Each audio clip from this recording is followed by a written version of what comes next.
Zero Mark here with an event preview for Endless Torment, the upcoming Slayer event for Legendary Game of Heroes. Let's take a look at this event deck.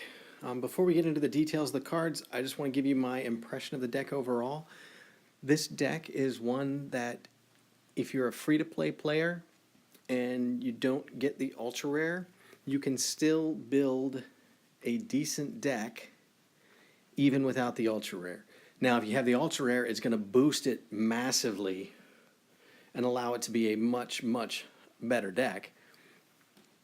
But this is one that you can probably get a bunch of juice out of even without the ultra rare as a free-to-play player, as long as you can get the X13. Without the X13 or the ultra rare, then yeah, don't bother. But if you're a free-to-play player and you pick up the X13 and you get another event card and you get some of the support cards, you can probably build a deck that can do some damage. The ultra rare is going to add a bunch to that, and we'll see why, but this is a deck this is an X13 that I would go after even if you don't get the ultra rare. So let's see why. The support card for this deck is the Gem Generation card. It has a passive to create 3 dark gems each time the hero attacks. So you attack and you get the gems the next turn. So you can't use them right away, but they're there the next turn to allow you to get continuous matches. Then if you use those gems to match the next turn on that attack, you get more gems the next turn. Its battle skill applies that gem generation skill to a bunch of the other characters based on intensity. So every 100 god intensity, you can apply this to more. So as you build up intensity, you use this skill. When you have 300 intensity, you're then going to be getting 3 or 4 characters with this skill. So every time you attack, then you'd be pumping 15 dark power gems onto the board the next turn. So that's okay. It's good that it has a passive that allows you to use it against terror bosses, the ones that don't let you use battle skills. But this is your gem generation. You're going to need that to make continuous attacks because a lot of these skills, the passives in this deck, fire off on attack. So you have to make a match for the skill to matter. So let's look at the event card. So the 6-star event card is Soul Reaper.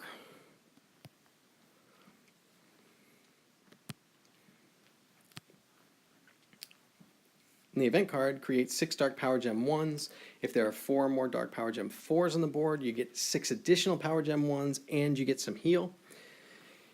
And it has a passive that's a booster passive that'll boost your attack based on god intensity. It says if there are 8 or more Dark Power Gems on the board. Well, if you've used the battle skill to create 6, chances are that passive's going to be active. So it boosts whenever you're getting ready to make your big attack. But 6 Dark Power Gem 1s, that's pretty good. If you can get those Dark Power Gem 4s, you create 6 more, then you get 12. That's even better, obviously, but 6 Dark Power Gem 1s, even by itself, if you're a free-to-play player who is building other decks and trying to put things together a little bit piecemeal because you can't afford to spend 60,000 gems every event on a deck, picking this card up isn't a bad idea because it can be stuck into other dark decks and will still create those 6 Dark Power Gem 1s. There's no intensity requirement for that. There's no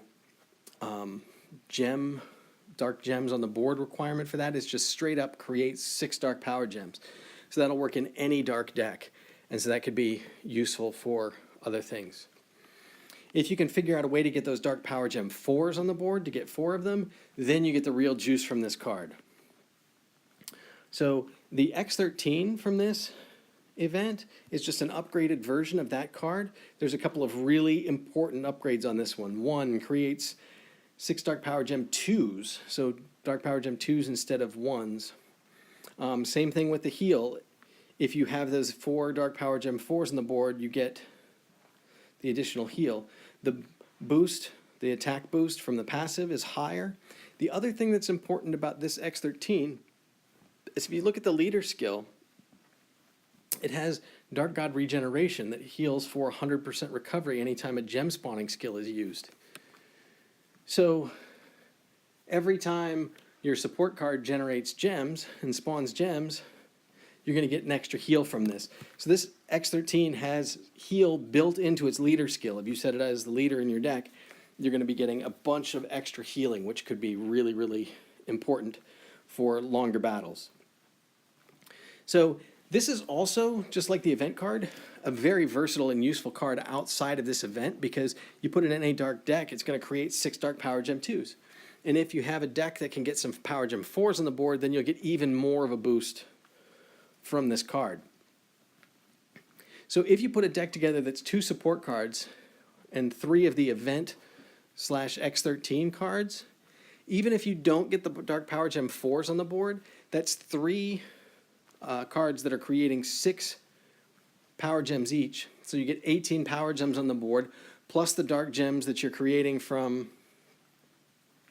the passive on the support cards. You could do a decent amount of damage with this deck.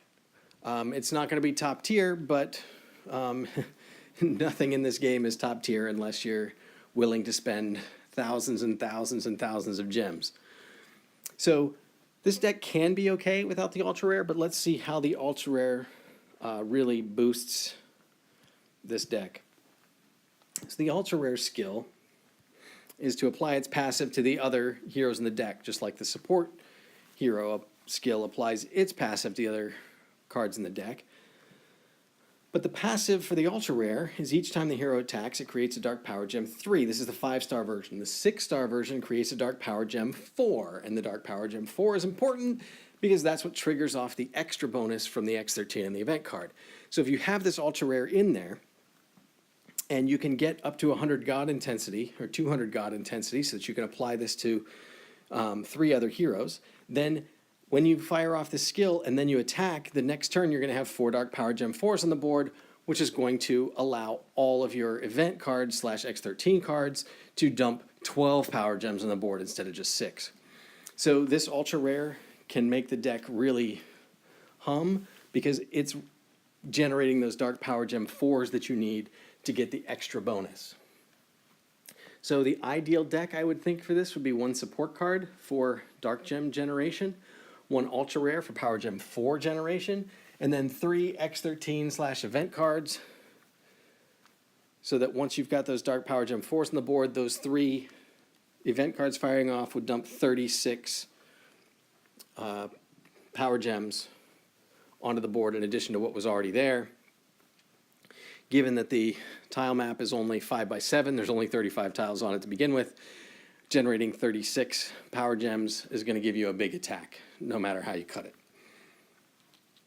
So this deck has the potential to do big attacks there, and it's got a little bit of healing built in from the X13. To really get the juice out of it, you need the ultra rare, but you could probably put together something functional even if you didn't luck into getting the ultra rare. Additionally, even if you don't get the ultra rare and you have the opportunity to get the X13 because you get lucky and the runes fall right, I'd probably get it because it's a card that can be useful in other decks going forward. Let's briefly look at the changes that they made to Slayer events. There aren't too many changes. This time around, they put in a bunch of things that are new, but a lot of them don't really affect the Slayer events. They made some tuning adjustments to raid bosses. That's great. They've made some positive changes in that direction. The last Slayer event, hopefully they don't undo the positive things that they did and just make more progress. The gold, platinum, and onyx rarities have raid bosses had their health and trophy values adjusted. I was kind of hoping they'd do this because those bosses seem to be kind of pointless. I don't know which direction they're going in with this or if they've actually made any meaningful adjustments, so we'll have to see going forward. But I would love it if the gold, platinum, and onyx boss rarities became maybe a little bit higher HP and had a little bit more trophy value so that there would be some reason to actually kill them, because the differentiation between those bosses and the top level radiant bosses and cobalt bosses is just still pretty large. Defender skills on bosses are once again based on boss rarity. The importance of this is if they max out at level 5 for Radiant Boss, if the boss skill is level 5, if you look at most event cards, and almost all 6-star cards. So if we look at the main event hero again, 6-star version, you can see that its counter skill down there is Dispel Blind 6. So Radiant bosses have a skill 5. Your defenders are going to have Dispel skills at level 6. If you have Dispel 6 and the boss has level 5, then you are going to be countering that skill 80% of the time. If the boss has skill 4 and you have counter skill 6, you're going to be dispelling 100% of the time. So if you have a full event deck, you should be dispelling the boss's abilities 100% of the time on every boss except for the Radiant bosses. And on the Radiant bosses, you're going to have an 80% dispel chance. That's an improvement from when they had the boss skills be at level 6 and your dispel skills were level 6, because then even if you had the event deck, you were only at a 60% dispel chance, which is pretty low and frustrating when you've spent time and potentially money and gems to build up an event deck, and the event deck that's specifically built for that event doesn't even work against the bosses. So by changing this, they've made it so it's 100% effective against every boss except for the Radiant bosses, and 80% effective against the Radiant bosses.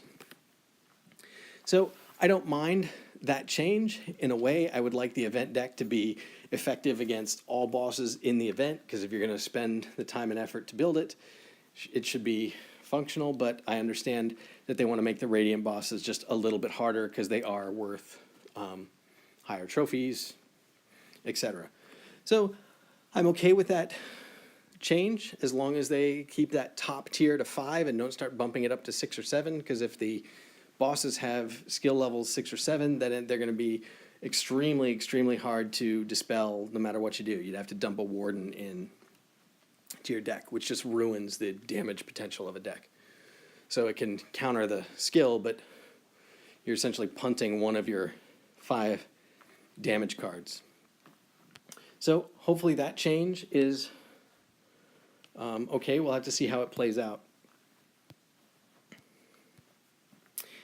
The only other change they made was that they changed the solo trophies from guild bosses. Last event, you essentially got no solo trophies from the guild bosses, like effectively none. It was just a non-thing. You were fighting guild bosses to get keys and to build up your guild score, because you also got almost no guild trophies from solo bosses. So the two were really independent, which was fine with me if you go after the solo bosses for one reason and the guild bosses for another reason.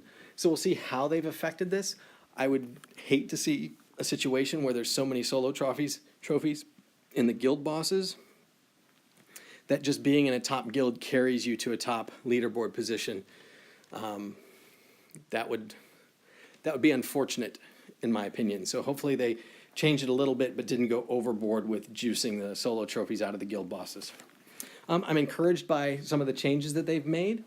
I think this is an interesting deck for a couple of reasons, so hopefully you get a chance to check it out. And I hope you have fun playing Endless Torment this weekend. Until next time.